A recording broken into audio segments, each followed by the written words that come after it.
Assalamualaikum warahmatullahi wabarakatuh. Selamat pagi anak-anakku semuanya. Kembali kita bertemu dalam program pembelajaran daring kelas 4 Muhammad Yamin. Yang kali ini kita akan membahas materi bahasa Indonesia pada tema 7, subtema 2, masih tentang bagaimana kita menentukan gagasan pokok dan mencari informasi penting pada teks non-fiksi. Namun untuk video kali ini, Pak Aris akan memberikan secara langsung bimbingan teknis bagaimana menentukan gagasan pokok yang ada di dalam bacaan non-fiksi kalian. Marilah sebelum kita memulai kegiatan belajar hari ini, kita berdoa memohon kepada Allah yang Maha Kuasa agar senantiasa diberikan kesehatan lahir maupun batin di masa pandemi COVID ini. Berdoa mulai.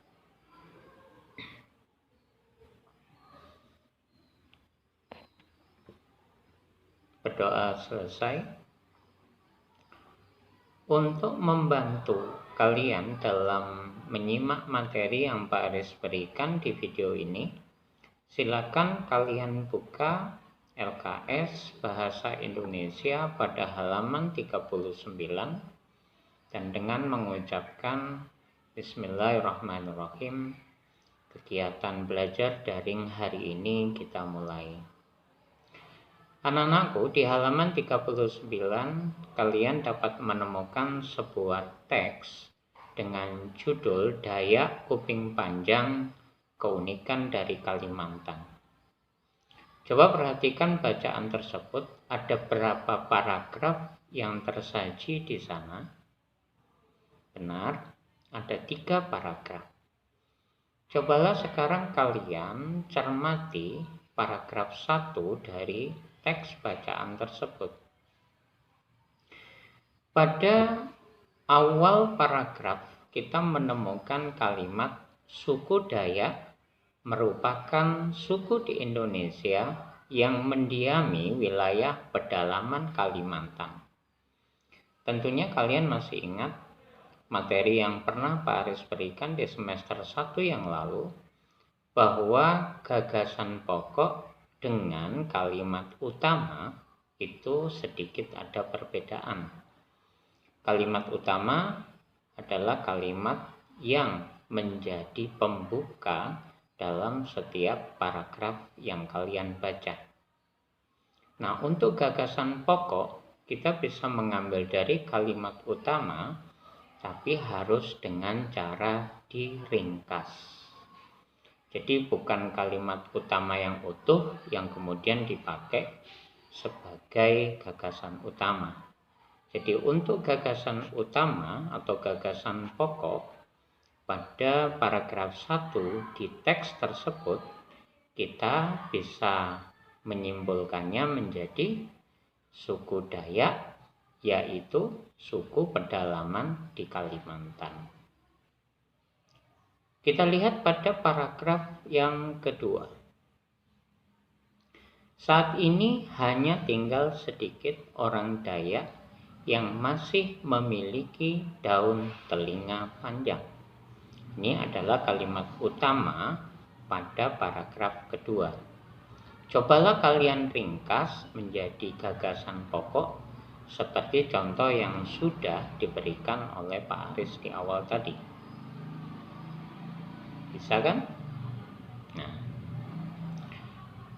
di teks berikutnya, yaitu tentang listrik statis dalam kehidupan sehari-hari, tersaji 2 paragraf.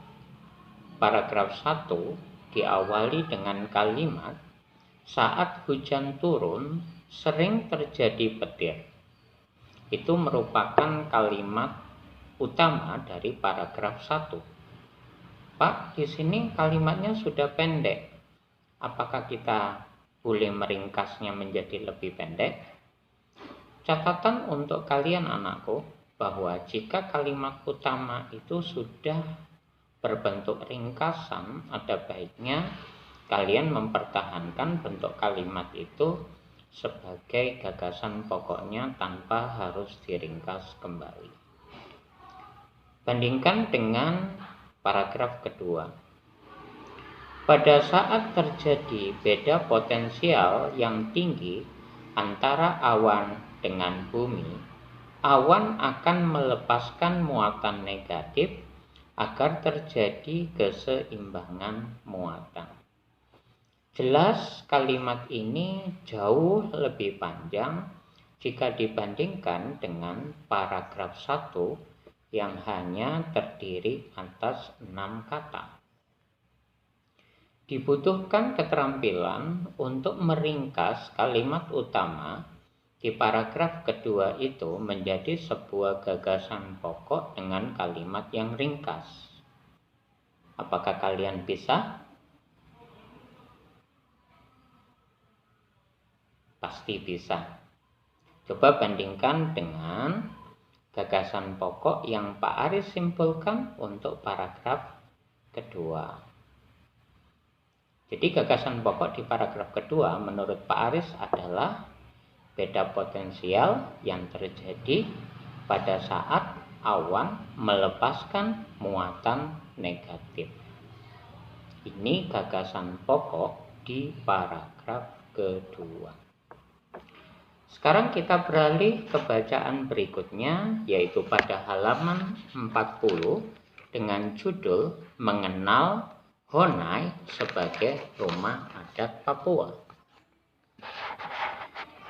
Paragraf 1 yang tersaji pada bacaan tersebut lumayan panjang anakku, dan di sana juga ada gambar rumah Honai yang menegaskan informasi apa yang tersaji di dalam bacaan ini. Coba kamu berlatih untuk menentukan gagasan pokok dari 2 paragraf yang tersaji pada halaman 40 tersebut tanpa mengabaikan halaman lanjutannya, yaitu pada halaman 41. Demikian bimbingan teknis tentang cara menentukan gagasan pokok yang Pak Aris berikan pada video PDR Bahasa Indonesia tema 7 subtema 2 kali ini. Semoga apa yang kalian pelajari menjadi pengetahuan yang bermanfaat untuk kalian khususnya. Wassalamualaikum warahmatullahi wabarakatuh.